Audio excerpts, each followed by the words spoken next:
Betul, terima kasih Menteri. Saya nak tahu daripada kementerian, lazimnya pelancong-pelancong yang komplain ni, dia melawat satu kawasan, dia tak tulis surat kepada majlis daerah ataupun kerajaan negeri. Dia akan tulis surat ataupun pandangan kepada kementerian, dan kementerian lah yang lebih tahu pelancong dari mana, komplain hal apa, di mana kekotoran tanah dan sebagainya. Soalan saya ialah, adakah maklumat-maklumat ini kementerian salurkan kepada pihak majlis daerah atau kerajaan negeri? Itu yang pertama. Soalan kedua, lazimnya majlis daerah ataupun pihak berkuasa tempatan atau pihak berkuasa yang jaga kawasan-kawasan pelancong ini akan sebut kita tidak ada peruntukan. Itu standard answer lah.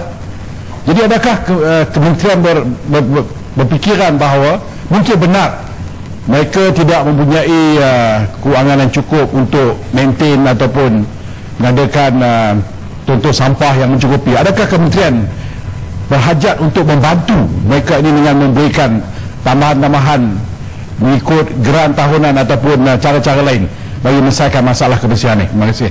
Betul. Terima kasih kepada Yang Berhormat Sungai Petani. Pihak pelancong, mereka bagi aduan melalui surat khabar.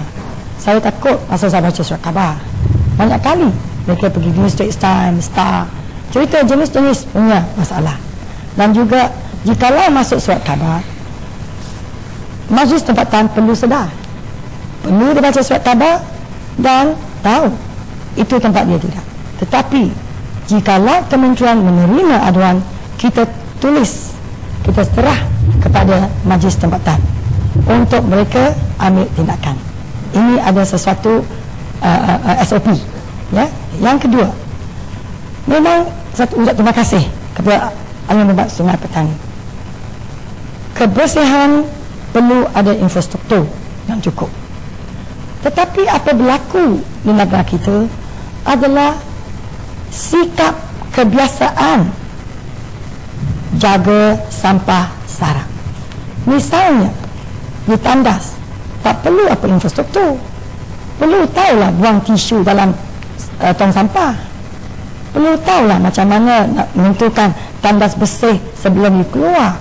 Itu sikapnya kita perlu meliharakan. Kita tidak, macam mana kita bagi penduduk kampung, kita tidak boleh maju jikalau rakyat kita tidak ada sesuatu minda sikap untuk pegang sampah apa kita ada dalam tangan kita. Jangan buang. Sekarang makan rambutan, kulit buang, makan langsat, kulit buang, semua buang.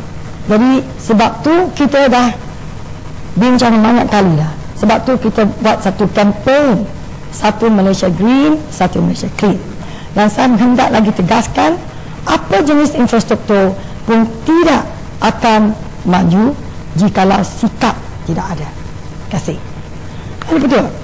Dengan ini saya menekankan anda semua ahli yang berhormat untuk terus menyokong usaha Kementerian Pelancongan dalam melaksanakan kempen satu Malaysia Green, satu Malaysia Green di kawasan masing-masing bersama sekolah, bersama belia dan lain-lain untuk menanamkan satu minda serta budaya masyarakat Malaysia dalam menjagakan negara kita. Dan betul. Untuk maklumat ahli-ahli yang berhormat, industri pelancongan adalah merupakan satu industri yang sangat berdaya saing dan cukup penuh dengan potensi di seluruh dunia.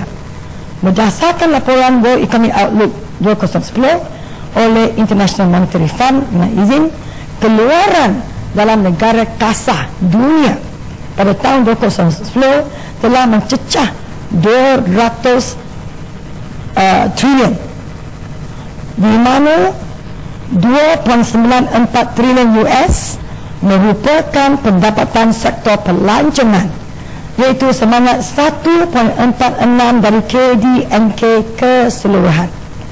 Ini merupakan peningkatan sebanyak 4.7% berbanding tahun sebelum, iaitu 851 bilion US ringgit. Sebagai tambahan, sektor pelancongan sedunia dijangka menyumbang kepada 8.8% daripada jumlah pekerjaan pada 2011 iaitu 258 juta pekerjaan. Atau pula pada masa sekarang seluruh negara di seluruh dunia sudah tahu begitu penting ekonomi pelancongan. Sebab itu G20, negara G20 tidak pernah ada forum mengenai pelancongan. Selalu World Economic Forum, finance dan lain-lain. Tetapi mula tahun 2010 G20 sudah ada forum setiap tahun khas untuk bincang industri pelancongan di negara-negara beliau. Dan saya di sini, Dewan Yang Mulia ini, dengan sebangganya hendak melaporkan negara Malaysia dijemput sebagai tetamu khas oleh G20 masa mereka bincang industri pelancongan. Sebab Malaysia sudah diiktirafkan oleh UNWTO sebagai sebuah negara yang maju dalam industri pelancongan. Malaysia pada tahun 2010 sudah menerima 24.6 juta pelancong dari seluruh dunia dengan pendapat pelancongan sebanyak 56.4 bilion ringgit, iaitu 1 bilion ringgit satu minggu. Siapa dapat duit itu? Pemandu taksi, mamak store, beli belah, jual durian dan lain-lain. Dari hakikat pelancongan adalah ejen kemakmuran ekonomi kepada rakyat kita. Kementerian ini telah mensasarkan harap akan menerima 36 juta pelancong asing dengan pendapatan sebanyak 168 bilion ringgit pada tahun 2020 melalui 12 inisiatif strategik di bawah bidang keberhasilan utama pelancongan kebangsaan seperti Luxury Malaysia, Ecotourism dan juga MICE dan lain-lain. Sekali lagi saya ingin mengucapkan setinggi terima kasih kepada pandangan, saranan dan teguran ahli-ahli yang berhormat berkenaan. Mana-mana saranan, pandangan dan soalan yang tidak terjadi. Terima kasih Datuk Speaker. Saya mohon penjelasan perkara yang saya bangkitkan mungkin Kementerian terlepas pandang berkenaan dengan produk pelancongan yang baru yang saya bangkitkan pada hari Khamis hari itu, iaitu terdapat di Tanah Merah, iaitu sebuah jambatan kereta api terpanjang di negara kita ini.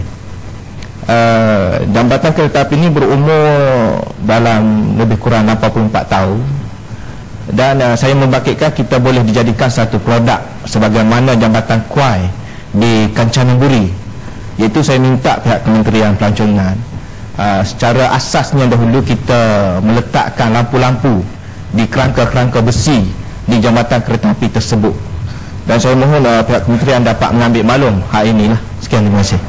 Terima kasih. Ada betul. Inilah maklumat yang Kementerian Pelancongan harap boleh dapat, ya.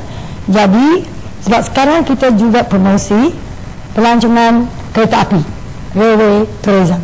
Jadi yang dimaksudkan mengarahkan penggarah pelancongan kementerian di negeri Kelantan pergi bersama dengan ahli yang berhormat ke jabatan itu untuk kaji apa perlu dibuat dan macam mana kita boleh menjadikan dia sebagai satu produk pelancongan kereta api.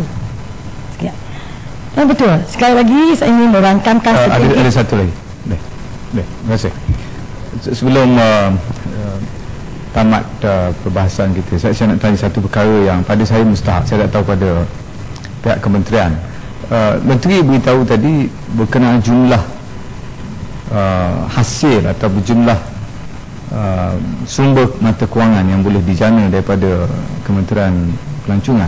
Adakah pihak menteri juga mengandaikan sektor-sektor yang duduk di bawah kementerian lain seperti pelancongan sukan yang duduk di bawah Kementerian Belia dan Sukan yang dikatakan boleh menjana sebanyak 35 bilion ringgit adakah maklumat yang Menteri sebut tadi lebih kurang 136 bilion itu ada termasuk kementerian lain? Dan sekiranya kita masuk, apakah peruntukan itu juga dikira dari segi pelaburan yang kita salurkan melalui kementerian-kementerian yang berasingan itu, ataupun menteri mengambil kira keseluruhannya? Saya agak confused sikit. Kalau boleh ada penerangan, baiklah. Terima kasih. Terima kasih kepada ahli yang berhormat. Masa kita mengkajikan sesuatu hasil pendapatan pelancongan, kita perlu ikut syarat-syarat UNWTO, United Nations World Tourism Organization, di mana kita perlu lapor kepada mereka hasil pendapatan saya, kementerian kita, industri pelancongan Malaysia, dan juga jumlah ketibaan pelancong, untuk mereka mengadakan sesuatu laporan sedunia. Dan dalam ini kita tidak masuk hasil dari pelancongan sukan, pelancongan kesihatan. Kita masuk perkhidmatan, makanan, minuman, beli belah dan pengangkutan. Sebab tu pendapatan yang betul akan lagi lebih daripada 96.4 bilion. Ini sahaja mengikut syarat-syarat tertentu yang kita perlu lapor kepada UNWTO. Sekali lagi saya ingin melangkahkan setinggi terima kasih kepada pandangan, peranan dan teguran ahlian yang berhormat berkenaan, dan kementerian ini akan mengambil mana-mana saranan, pandangan dan soalan yang tidak diperjelaskan ini. Kementerian akan mengambil catatan untuk tindakan susulan. Sekian.